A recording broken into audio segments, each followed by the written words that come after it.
Oke, baik. Assalamualaikum warahmatullahi wabarakatuh. Perkenalkan, nama saya Zaka Kabar Takwa, eh, Prodi Sejarah Peradaban Islam.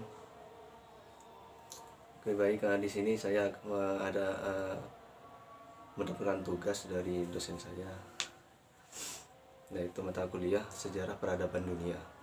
Oke, baik. Di sini saya akan mempresentasikan sebuah buku, yaitu berjudul Sejarah Peradaban Dunia 1. Oke, baik. Buku ini ada 9 bab. Saya sendiri akan mempresentasikan bab pertama terlebih dahulu. Baik, kita mulai. Yang bab pertama yaitu eh, sejarah peradaban dunia. Dari konsep sejarah sendiri, yaitu secara etimologis,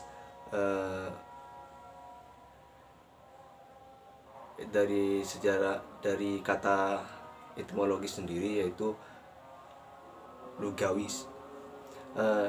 Istilah sejarah dalam bahasa Arab sendiri yaitu tarikoh, yang berarti menulis, bisa dibilang mencatat tentang waktu. Dan ada pula dalam istilah bahasa di Eropa sendiri, contohnya di Yunani, konsep sejarah ini diistilahkan history. Bahasa Inggrisnya dikenal dengan history, artinya masa lampau umat manusia.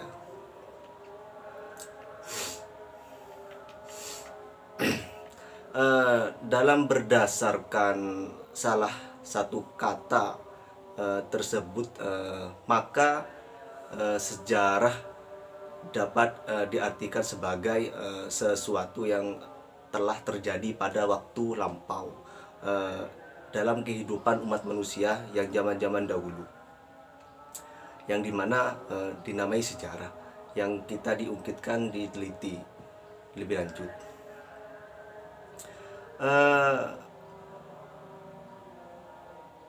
Berdasarkan bahasa Indonesia sendiri, sejarah mengandung 3 pengertian. Yang pertama yaitu di buku ini, yang pertama, sejarah adalah silsilah atau asal usul. Yang nomor 2, sejarah adalah kejadian atau peristiwa yang benar-benar terjadi pada masa lampau. Yang ketiga yaitu sejarah adalah ilmu atau pengetahuan dan cerita pelajaran tentang kejadian atau peristiwa yang benar-benar terjadi di masa lampau.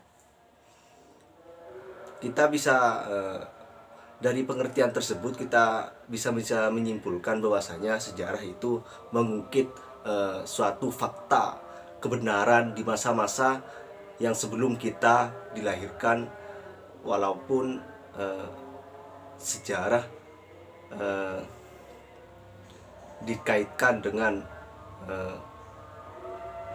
mitos atau kebanyakan tidak mempercayai dengan adanya sejarah, karena sejarah ini sulit untuk diungkapkan pada zaman sekarang.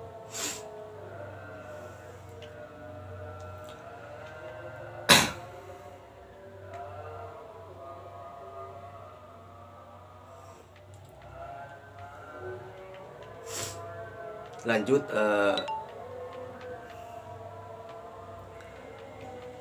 dari sejarah ini kita bisa belajar bahwasanya kita bisa mempelajari masa-masa dulu, bagaimana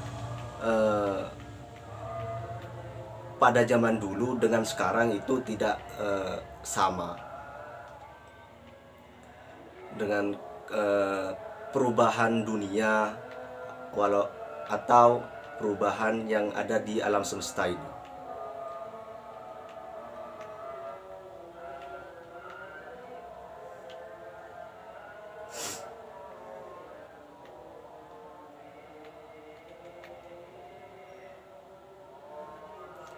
kita berlari lagi di poin kedua, yaitu kebudayaan dan peradaban.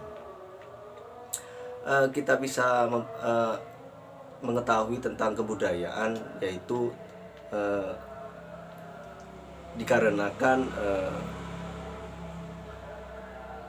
manusia pada zaman dulu itu melestarikan suatu budaya kepada anak-anaknya.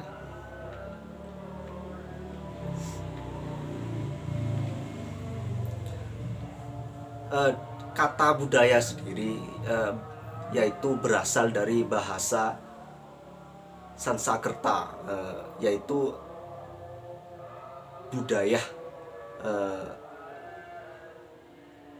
atau bentuk jamak dari budi, yang berarti budi atau akal.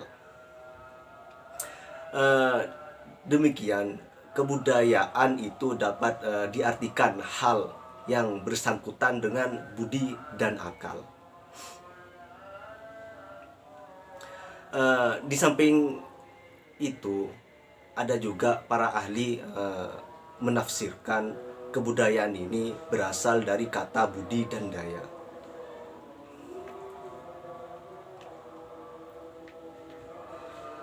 Dalam bahasa Arabnya sendiri,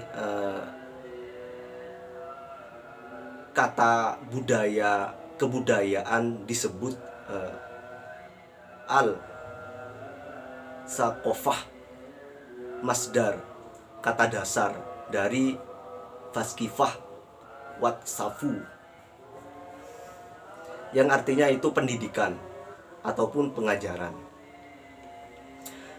Kita bisa menyimpulkan bahwasanya dari kata budaya sendiri itu sudah berarti dengan baik, atau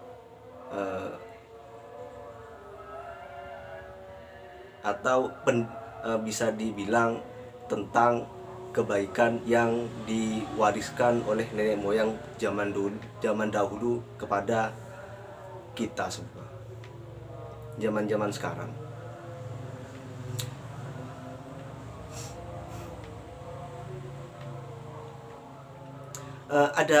Ada pun beberapa hal yang patut digarisbawahi dari definisi tersebut tentang kebudayaan ini.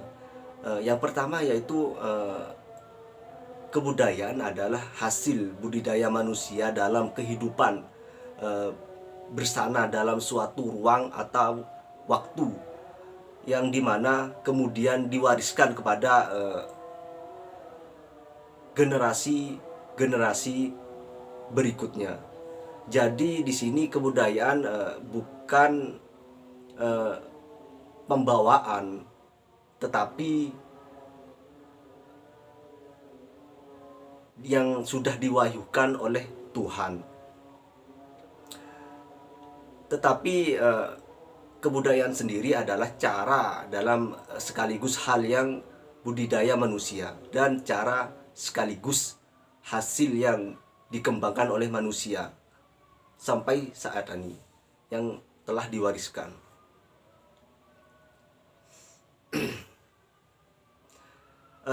Untuk memahami tentang kebudayaan ini dan melaksanakan wahyu Tuhan merupakan bagian dari kebudayaan. Ringkasnya, kebudayaan merupakan hasil dari proses belajar dalam arti luas. Yang kedua, ruang lingkup kebudayaan meliputi segala aspek kehidupan, kerohanian, dan kehidupan jasmani manusia, yaitu mencakup beberapa hal. Yang pertama yaitu sistem religi dan upacara keagamaan, itu termasuk kebudayaan. Yang kedua, sistem dan organisasi kemasyarakatan. Yang ketiga, sistem pengetahuan. Keempat, bahasa. Kelima, kesenian. Dan keenam yaitu sistem mata pencarian hidup Yang ketujuh, sistem teknologi. Teknologi ini zaman sekarang ya. Oke, lanjut.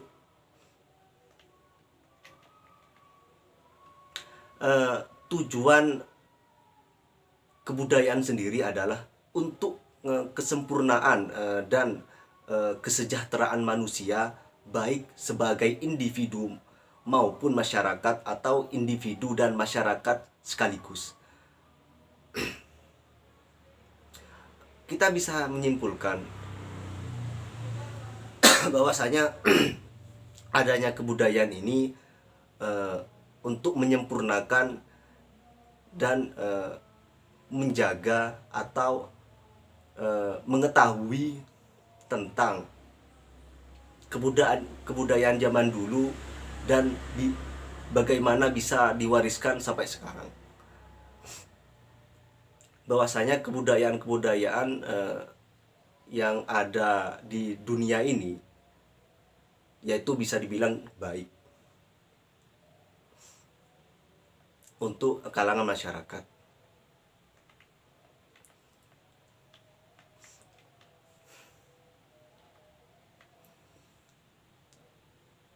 Bagian kedua tentang yang tadi bagian poin pertama tentang kebudayaan dan peradaban, kita sudah membahas tentang kebudayaan.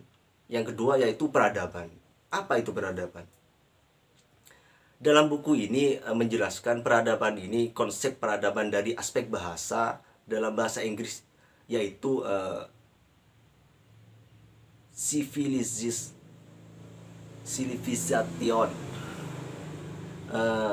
Maaf, kurang fasih bahasa Inggris. Oke, lanjut. Digunakan dengan merujuk kepada istilah peradaban atau temandun. Perkata civilization bermakna memperbaiki tingkah laku yang kasar atau kurang sopan, menjinakkan. Bahwasanya di sini dari istilah tersebut peradaban sendiri bisa dibilang dengan merujuk kepada suatu yang ada di masa-masa lampau. Dari istilahnya sendiri, peradaban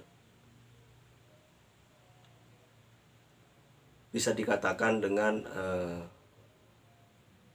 yaitu civitas yang mempunyai makna city atau bandar.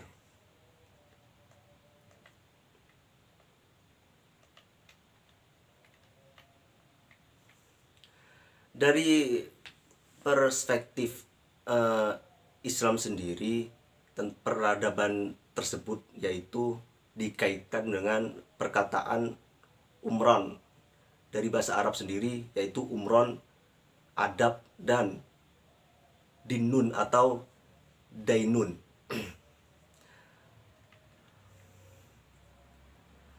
Umron sendiri mempunyai makna yaitu harta. Kalau adab, abdi, artinya yaitu kesopanan atau bisa dibilang kehormatan, bisa dibilang juga budi, bahasa, etika, atau lain-lain sebagainya. Abdun sendiri bermakna dengan memperelok tingkah laku. Takdib mempunyai arti dibentuk disiplin atau baik. Dainun bermakna kepatuhan. Kita bisa menyimpulkan bahwasanya arti dari perspektif dari Islam sendiri tentang peradaban ini baik. Ada buruknya, tapi kebanyakan ada baiknya. Dikarenakan di sini eh, arti-arti dari poin tersebut kebanyakan tentang kebaikan.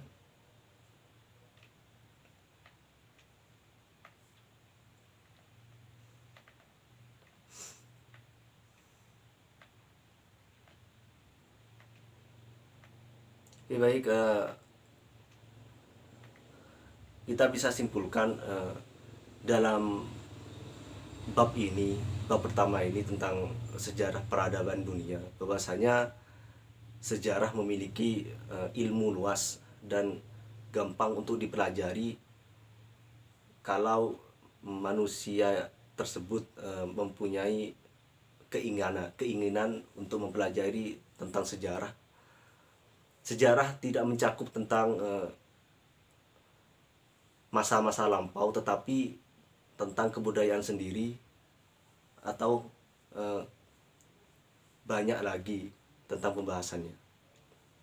Cukup sekian dari pembahasan eh, buku yang berjudul Sejarah Peradaban Dunia 1.